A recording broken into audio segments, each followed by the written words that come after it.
Text. Esther Richardson, director. Esther is sitting on a green chair in front of a cream wooden screen by a pale wall. She has ash-blonde shoulder-length hair, dark blue-rimmed glasses covering her pale blue eyes, and is wearing a bright blue woolly jumper with a polo neck. Text. What first drew you to the novel and wanting to direct it for the stage? So at Pilot, I'm always looking out for a really exciting story that's going to really excite our audiences. And our audiences in general are teenagers. And when I heard about this book, I just thought it sounded perfect for us. It's another wonderful coming-of-age story. It's set in the most magical location, which is the northeast of England, which also happens to be where I grew up, so I know about its special magic and its special power. It's by David Almond, who is just one of the most incredible living authors, and certainly one of the most incredible living authors writing for young people. And it was irresistible. And when I picked it up, I just found myself totally immersed immediately in this stunning world that is set now, but actually felt totally timeless to me. And it's about really that really pivotal year when you leave school effectively, if you've stayed to do A-levels. So that year of kind of being 17, just on the cusp of adulthood, where so much is coming at you and you might be thinking about leaving home for the first time. You're suddenly going to be legally an adult when you turn 18. We all go through that, and it's a really particular year, and it's about that time. So that was really potent. And it's the most amazing love story. And it's also about loss, and it's about a girl who dies tragically, and about how her best friend and wider group of friends come to terms with that loss. So it's a really universally relevant story, and it's perfect for pilots. Text. What were your initial ideas for how the piece would work on stage? So my initial ideas about staging the piece. First and foremost, I absolutely love that the book is called A Song for Ella Gray, and the first thing that captured my imagination was the potential use of music and sound. And if you've seen any of Pilot's work over the last 4 or 5 years, very often music and sound is important to us. It's something that gives immediate theatricality to a story. It's really magic. Nothing quite gives height to a story like adding music into it in some way. So that was going to be key and a really interesting, exciting challenge, first and foremost. As ever, I was excited by the proposition to work with a really exciting playwright. And Zoe Cooper was someone who I'd wanted to work with for a while. She happens to be based in Newcastle, and she's told stories like this before, and she's told them really, really beautifully. And I just thought this was the perfect match of a playwright to a text. So that was important. And other things are, the sound world. So not just the music, but the sound world, I thought was really, really exciting and rich. The locations in it are fantastic. There's lots of scenes on the beach. There's lots of scenes in the centre of Newcastle at some key Newcastle locations. And there's the underworld. Oh my goodness. I mean, the excitement of the opportunity to put the underworld on stage. All of that just felt really rich and really full of opportunity for a mid-scale production. Text. How is the Orpheus myth represented in this contemporary story? So the Orpheus myth is just one of the greatest stories, and it's about, for me, there's so many different ways to interpret the Orpheus myth, but what I think is really potent about it in relation to this story is, in a sense, it's about a character who does something that's basically impossible, or goes on a quest that's absolutely extraordinary. They go on a quest where they go into an underworld in order to reconnect with someone who's died, who they love, and they try to bring them back from the dead. And that's like such a kind of magical, extraordinary, impossible thing to do. And the way the myth works is it's so well crafted because, of course, what's inevitable is that, and we kind of know this when we hear the story. That's why this story is so potent. Is we know that that's not possible. So what happens in the myth is there's a kind of pact made with death, which is that, of course, you can bring Eurydice back, but you have to not turn back. So if they say something to you or if they touch you, you must not turn and look at them. Otherwise, there's no way that they can make that step from the world of death into the world of living again. It seems like a really simple thing to do, right? You're like, oh yeah, of course, I'm not going to turn back. But of course, what's inevitable is that Orpheus is going to turn back. It just has to happen because, of course, we can't bring people back from the dead. It's a sad, devastating fact, but it is a fact. And so the myth's about that, really. And I think what that represents is how we all have to accept, really, our mortality. It's as simple as that. It's something that we all have to come to accept. And that is part of, in a sense, human existence and certainly part of being an adult. So I think being situated in this story, what we're telling is a story, as I've said, about growing up, in a sense, about passing from the portal of childhood to adulthood, which is also an inevitable rite of passage, unless, of course, you tragically die. But it's inevitable that we're going to go from one place to the next. So in addition, Orpheus, to me, is almost like a liminal space between childhood and adulthood. And I think that's the kind of the togetherness of those two themes is very, very important in the story. But another thing I want to highlight is that in our adaptation, it's actually Eurydice who has a really driving role.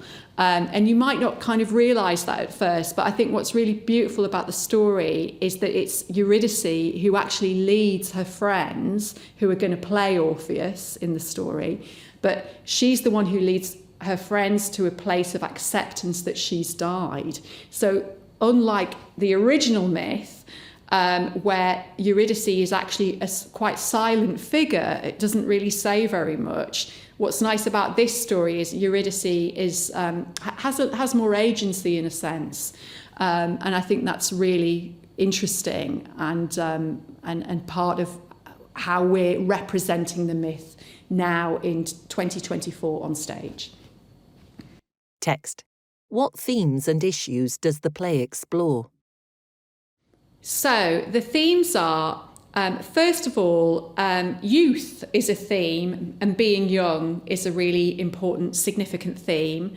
And going from childhood to adulthood, passing through that portal of being an early to mid-teenager into adulthood, and all the things that come along with that, all the kind of extra pressures that might come along with that for a young person. The play is full of that and full of reflections on that. And the young people, in a sense, react against some of the pressures that are coming at them, and that's why they go on this fantastic adventure. So that's a really important theme, first and foremost. Love and friendship are really important themes.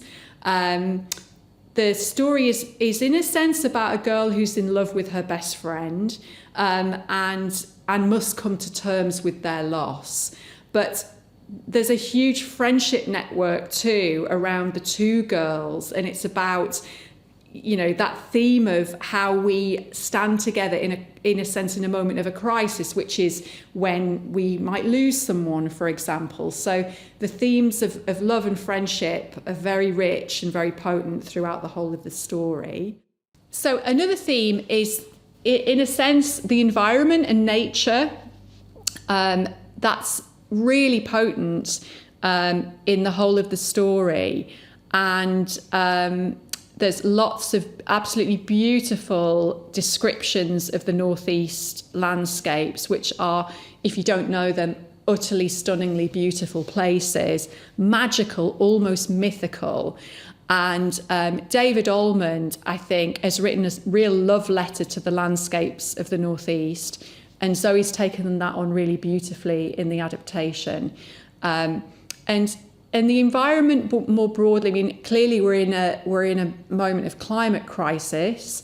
And, another theme is loss. And I think there is bubbling through the story, in a sense, a theme of eco-grief in that sense. One of the characters is a really obsessive bird watcher and really kind of interested in nature as well. So it's something that the kids are really thinking about, and they want, they're in nature, they go camping and they spend a lot of time outdoors. And Orpheus is a figure that represents nature too. And you'll see in the production that connection really potently. And as I was saying, loss and grief are themes. I think we're still in an interesting moment historically. It's not that long since lockdowns and the pandemic, and it feels as though our country's going through a period of change. And a lot of us are processing loss in different ways, real loss of people from COVID and from its kind of repercussions. So I think especially for a younger age group as well, who might not have had the chance to really think about this and process this period of time, the fact the story's about loss is very rich in that way too. Text. What rehearsal techniques do you use as a director? I've commissioned a writer, and we start really with this beautiful text. So in a sense, character work starts with the text, and there's some really simple exercises which are, what do we know about the characters? What are the facts? And we kind of gather those.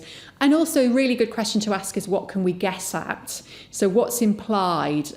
What do other characters say about the character? So often we start very simply with a process of just gathering all of that information, because that gives you quite a rounded sense of a character, both who they think they are themselves, what other people say about them, and other facts and information that there might be about them in the script. So that gives you a kind of bedrock to work from. I really love tools like improvisation. So we often do improvisations. They might include things like hot seating, but they might also include physical improvisations as well.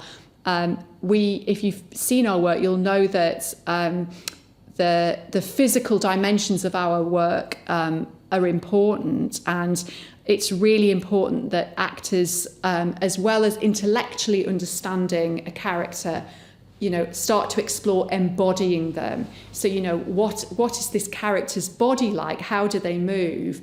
Literally, what might the kind of anatomy of the character feel like? Are they a very fast character or a slower character? There's all sorts of different fun things we explore on the floor through improvisation in the body as well. Once we've got the bedrock of understanding the nuts and bolts of the character from what we can gather from the text, we've already done some beautiful work in workshops. We all went up to Bamborough Beach. So there's also something about embodying a character actually in the landscapes, if you can do it. And this is a gift, this project, for being able to do that. So we've been to Bamborough Beach, and we've been in the sea, and we've been running up the dunes and thinking about how each of our characters responds to this mystical character of Orpheus.